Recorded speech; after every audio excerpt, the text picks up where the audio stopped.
My family promised to take care of me after surgery, then left me alone for a ski trip and my phone exploded. Hi, I'm Ethan Cole, I'm 34, and the night my phone lit up with 71 missed messages from my family was the moment I finally understood I had never been their priority, just their backup plan. The screen glowed in the dark bedroom like an alarm I'd ignored for years. Text after text stacked on top of each other. Call us. Please answer. This is getting serious. A month earlier, I would have picked up immediately. No hesitation. No resentment. Because back then, I still believed my mother when she promised she'd stay with me after surgery. She swore she'd move into my place. For as long as it takes. Cook, clean, make sure I didn't slip and crack my head open while navigating stairs on crutches. I believed her because believing her was easier than accepting the pattern. I live alone in a 4th-floor walk-up in Seattle. No elevator. Narrow stairs. The kind of building you only appreciate if your legs work properly. I went into hip surgery thinking that, at the very least, I wouldn't have to recover alone.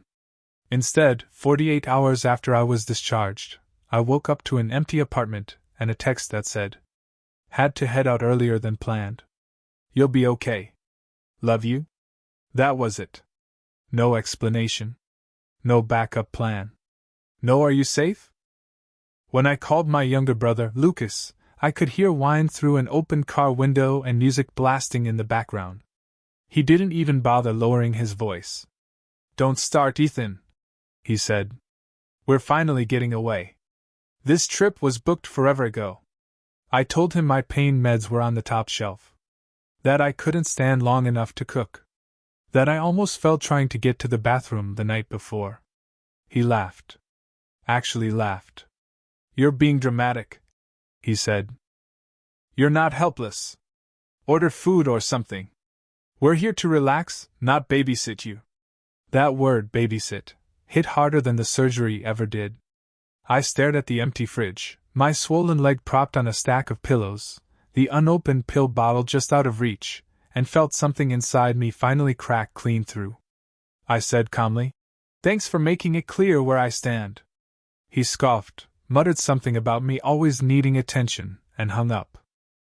That was the last normal conversation I ever had with my family. Because 2 weeks later, when those 71 messages started flooding in, it wasn't concern lighting up my phone. It was panic. And the truth they never expected me to act on. The morning of my surgery had felt strangely hopeful, like everyone had finally decided to show up for once. My mom, Diane, insisted on driving me to the hospital.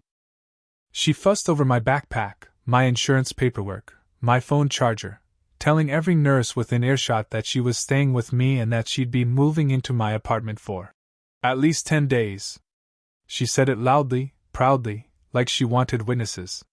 My dad, Robert, arrived with bad hospital coffee and clapped me on the shoulder. "We'll get you through this," he said, the same way he always did when I was the one expected to do the heavy lifting later. Lucas showed up late. Of course he did. Hoodie, sunglasses indoors, phone already in his hand. He leaned over my bed, snapped a quick picture and said, "Gotta document this. Visiting my brave big brother before surgery." Then he was gone before they even wheeled me down the hall. When I woke up afterward, groggy and nauseous, my hip screaming like it had been replaced with concrete, my mom was sitting beside me scrolling through her phone. She smiled and told me not to worry. She'd already made a shared calendar for my meds, my physical therapy, even my meals. She kept saying, "You won't be alone. I've got this." I held on to that promise like it was pain medication. The ride home was brutal. Every bump in the road sent lightning through my leg. When we reached my building and she helped me up those 4 flights, one slow, humiliating step at a time, I told myself this was proof she meant it. She got me into bed, set water and snacks on the nightstand, put soup in the fridge. Then she said she just needed to run home for clothes and check on something. "Quick!" She kissed my forehead. "I'll be back in the morning." She never came back. The first night I managed. Pain meds, TV noise, the lie that tomorrow would be better. The second day, the pain spiked. My next bottle of medication was on the top kitchen shelf, safe for a standing adult, completely unreachable for someone on crutches. I called my mom. Voicemail. Texted her. Delivered. No reply. I messaged the family group chat she named Ethan Recovery Team. It stayed silent. 4 smiling profile pictures at the top, like a cruel joke. I tried to be independent. Ordered food. The delivery driver left it outside my door like they always did. I made it halfway across the apartment before my leg buckled.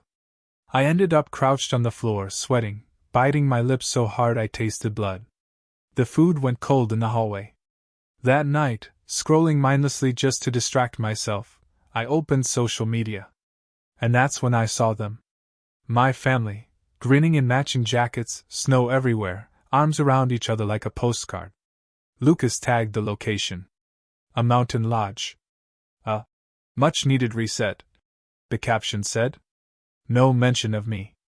No concern. Just perfect smiles, built on the assumption that I'd handle things like I always did. That was the moment the hurt stopped being soft and started turning into something solid. I stared at that photo until my eyes burned, then did the one thing that still felt automatic. I called Lucas. It rang too long. When he picked up, there was music, laughter, someone yelling about fresh snow like they were in a commercial. He didn't even say hello. Just, "Hang on, it's Ethan." I told him I was alone. That Mom never came back. That I couldn't reach my meds. That I'd almost fallen. There was a pause. Then an annoyed sigh, like I'd interrupted dessert. "Ethan, you cannot do this right now," he said. "We needed this trip." I told him I wasn't asking for a vacation. I was asking for help not cracking my skull on my kitchen floor. He laughed. Not kindly. More like disbelief. "Don't guilt-trip me. We're here to relax, not revolve around you." I heard my mom in the background ask who it was. Lucas muffled the phone and said, "It's just Ethan. He's spiraling again." Something clicked. I looked around my apartment. The pill bottle on the shelf, the empty fridge, the crutches leaning uselessly against the wall, and felt the last excuse drain out of me. I smiled, even though he couldn't see it.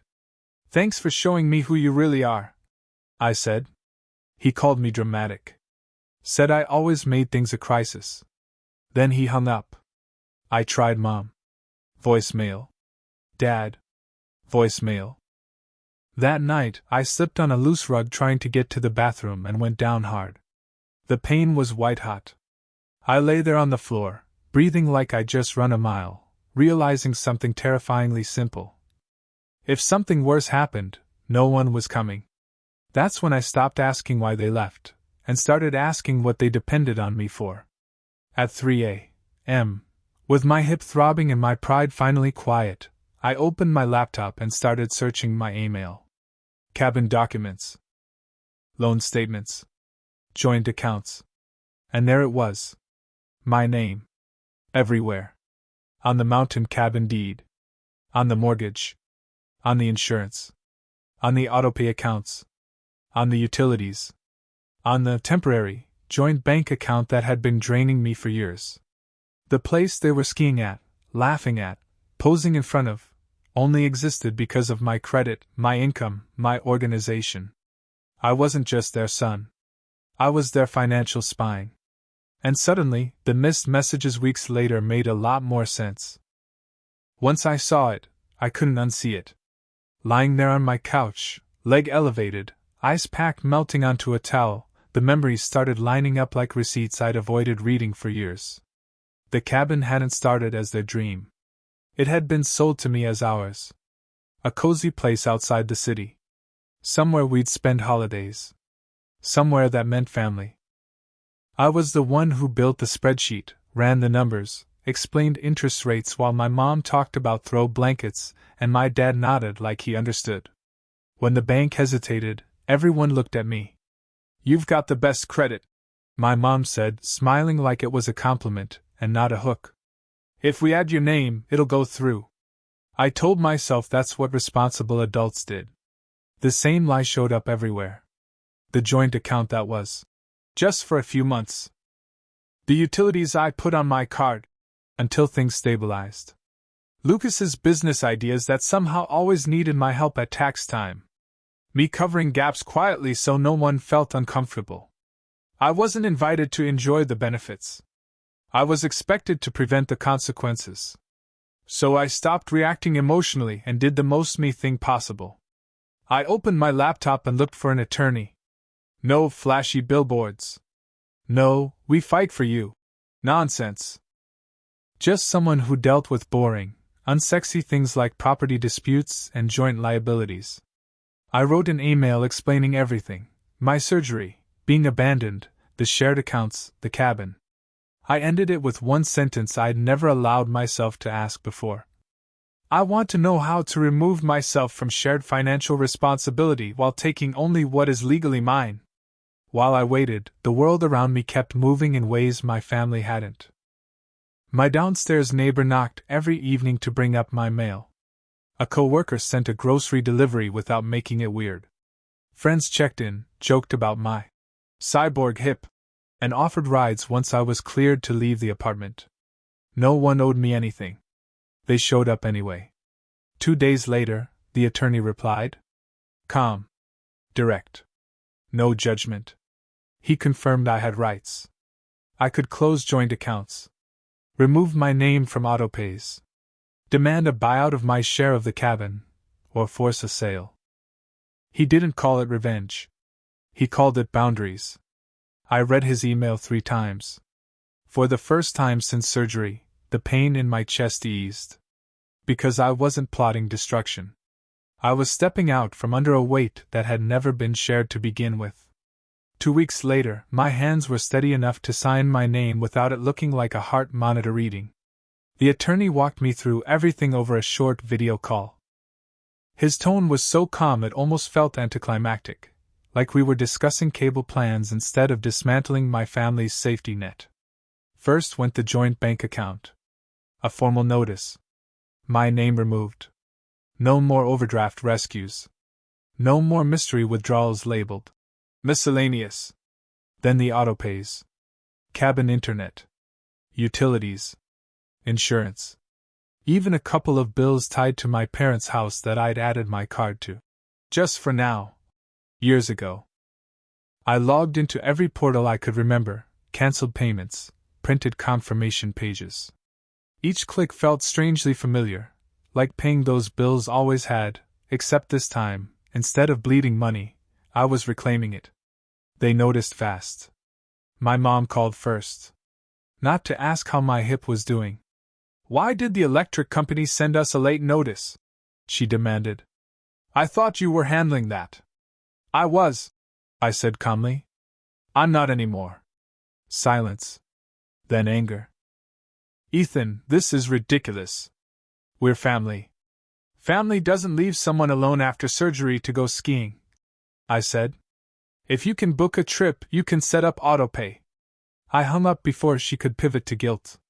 The next day, my dad showed up at my apartment unannounced. He waved a letter from the mortgage company like it was evidence in a trial. You're forcing us to sell the cabin, he said.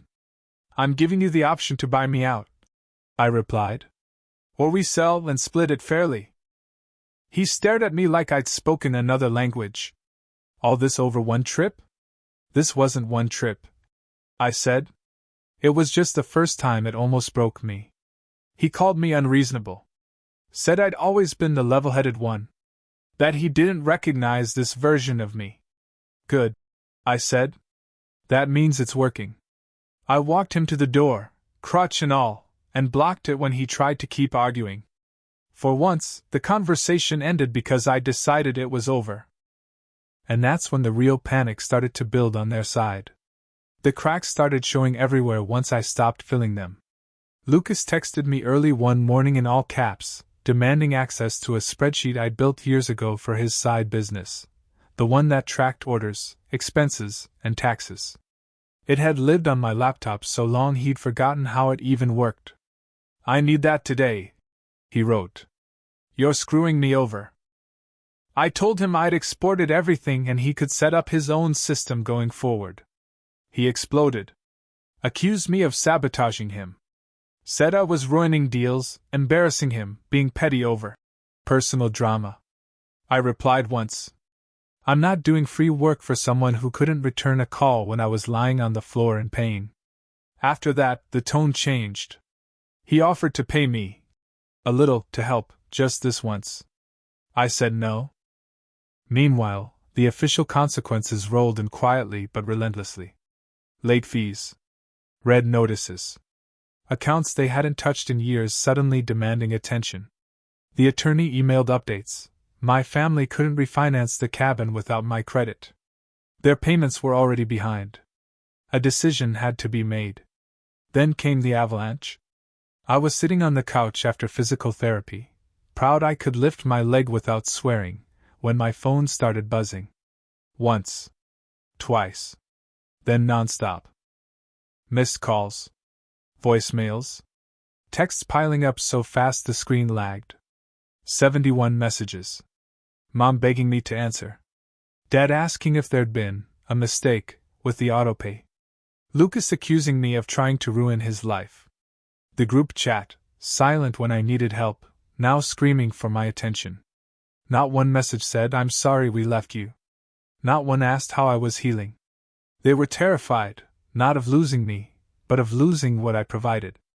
The cabin went on the market a week later. They treated it like a tragedy. Like something precious was being stolen from them. My mom sent paragraphs about memories by the fireplace. Lucas complained it would destroy his content. My dad talked about stress, pressure, humiliation. I muted the thread. Outside that noise, my life was getting quieter and better. Neighbors brought food. Friends checked in. Coworkers joked about my bionic future. None of them shared my last name. None of them depended on my credit score. Yet they showed up.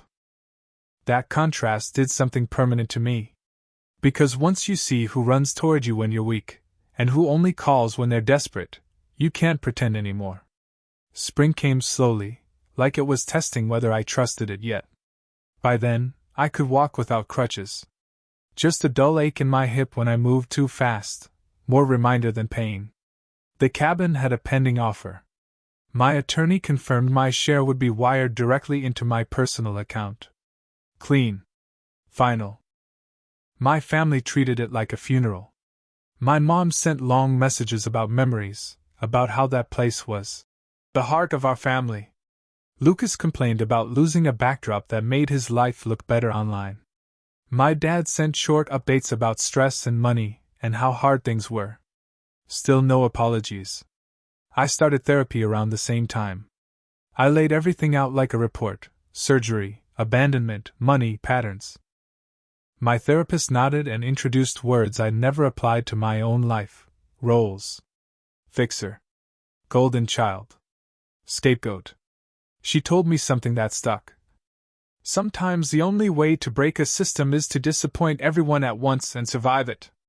I moved out of the walk-up. Into a smaller place with an elevator, wide hallways, and sunlight that didn't feel like a reward I had to earn. I signed the lease myself. Paid the deposit with money that used to disappear into emergencies that weren't mine. I set up my own accounts. My own autopays. One name on everything. The silence from my family grew heavier, but my chest felt lighter. They still text sometimes. Softer now. Nostalgic. Careful. Testing if I'd step back in. I respond when I want. I don't explain anymore. Because family stopped meaning blood to me somewhere between the empty fridge and the late notices. It started meaning this: the people who show up when you're inconvenient.